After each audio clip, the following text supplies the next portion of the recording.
Hello, radiant woman.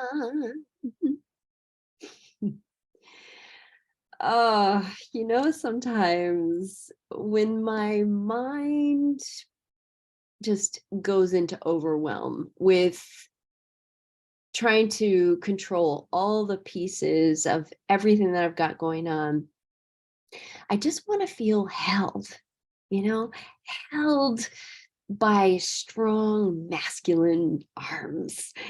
And the image I get in my mind is something like Jason Momoa of Game of Thrones, right? Just wrapping my entire body up, my legs, my arms.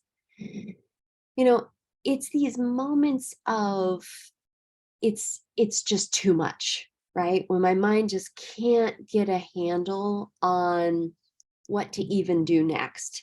And I just want to be held so tight that I feel like all I can do is just submit, right? It's like, I just want to be held so tight I can't move, like restrain me, right? And I'm not talking about manhandling here, not really.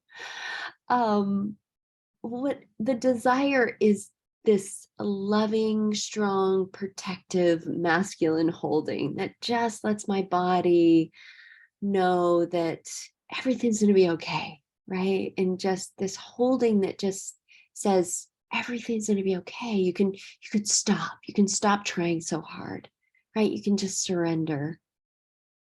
And I've tried to engage my husband in this exercise. We even went to a sexologist once to find out more about polarity, the polarity of the masculine and the feminine, and how to work with that dynamic, right? It's all the rage right now. You can look it up. But even though my husband is an ex-wrestler who's very strong and so willing, like he would literally do anything for me. And he could pin me down to where I can't move. But there's this level of holding that I'm craving that's like this itch that's, too deep to scratch, right? It's like, yeah, it's like he can't hold me enough for me to feel held at the level I need to feel held. And so it ends up feeling more frustrating than supportive, right? And, poor guy, because he's trying, he's really trying, and he's strong, but just like everything else on the path to sovereignty, this level of holding, it's an inside job. And even though he wants to hold me, he can only hold me as deeply as I'm holding myself. That's the deal. That's the deal with all of it. And that's the irony of it too, right? So all these years of many years since I had my daughter, 28 now years ago, and making my way in the world as a single mom entrepreneur, I know that I have an overdeveloped masculine, right? That part of me that is the nonstop doer, that is kind of quick to judge, quick to make decisions, ready to put out the next fire. That intense, masculine is in me, which is a part of why I've always kind of been the boss and not been an employee. but it's also why over the last half of a decade, I've been working on cultivating my feminine, right? Because there came this point where I was like, oh my God, like, where is the feminine? And I crave that. It's like, what does it even mean to lean into the feminine, to receive, to relax without feeling guilty, right? And so I really had been working a lot around in an effort to balance my masculine, and it's been amazing, right? I've talked about it. It's been amazing to experience my feminine in ways that I never really allowed, right? Resting, opening, and receiving these things, so beautiful. And as it turns out, this is only part of the gifts of the feminine, because in essence, the feminine is actually the creative flow of life. It is creation itself, right? In essence, it's not the masculine that is the movement, that's the feminine. So when you break down the nature of the masculine, it's actually the container for the feminine flow when it's healthy, right? It's the structure that allows for the creative process to come through, right? It provides security for creation to happen, which is not how I had been approaching life, home life or work life or any of it, right? I had this overdeveloped masculine that had stamped out the feminine, which is exactly what's been happening in the world. This imbalance of the masculine, this overdeveloped masculine patriarchy, right? And we are now in a time where we need that feminine masculine balance, which requires for the masculine to calm the fuck down and make room for the feminine to rise, which is why I think we're having a breakdown of these structures that are no longer useful. And we're right in the middle of that, and it's going to take some time, and I'm hoping it happens in my lifetime, but it may not be my lifetime.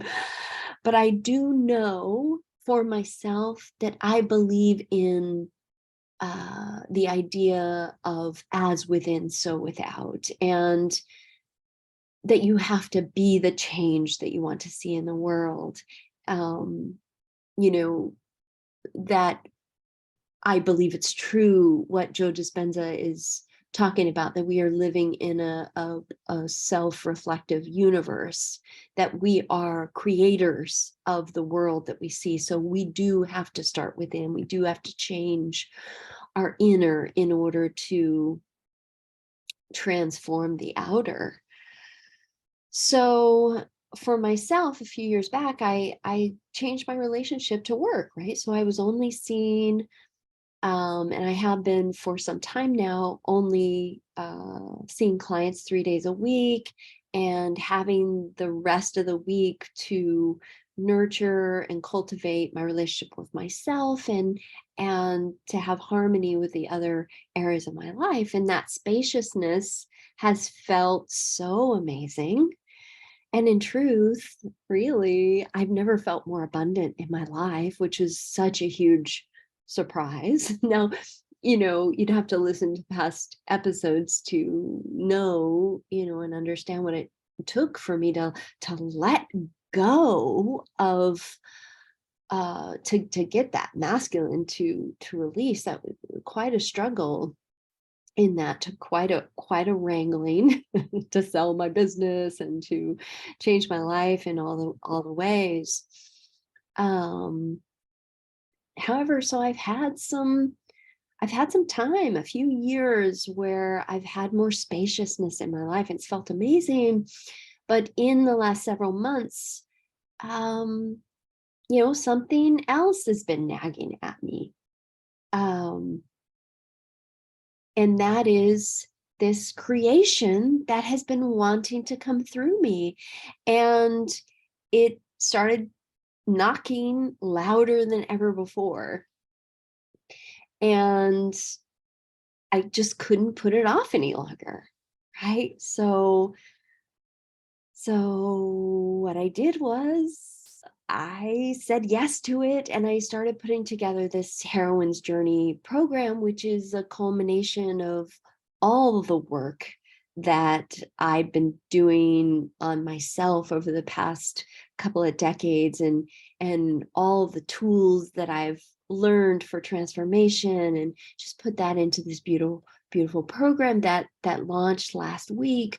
And oh my God, I can't say enough about how wonderful and transformational this program is. And if you missed it, don't worry, I'll be running it again in the future, probably in the fall. But through this process, I noticed that that old overworking masculine was trying to come back online. And it felt excruciating. It was so incredibly uncomfortable because I was no longer accustomed to that way of go, go, go, do, do, do. I mean, I was accustomed to working with clients who were living that life and working with them on shifting that. But for myself, I had set that aside. And so to have that entering back in again was very uncomfortable. And the one thing I knew for sure was that I'm not going back there. No matter what, I'm not going back there, even if I have to set this program aside, like I'm not returning to that life. So there's got to be another way. And the way that I knew to do it was to reach down and connect with that part of myself that is strong enough to wrangle over that overworking masculine, right? To really contain it, to wrap its arms around that, just overacting masculine and squeeze it tight. And that part of me is my inner divine feminine, my inner divine masculine. Yeah.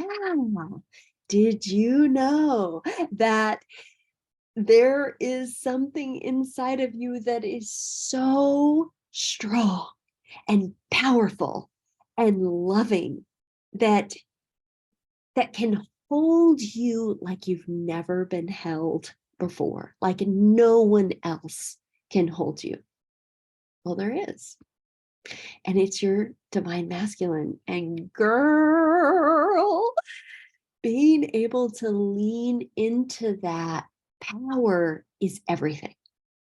Being able to lean into it it's like it makes it possible to do the scary things, like leaving a career that's not working to start a new one, right?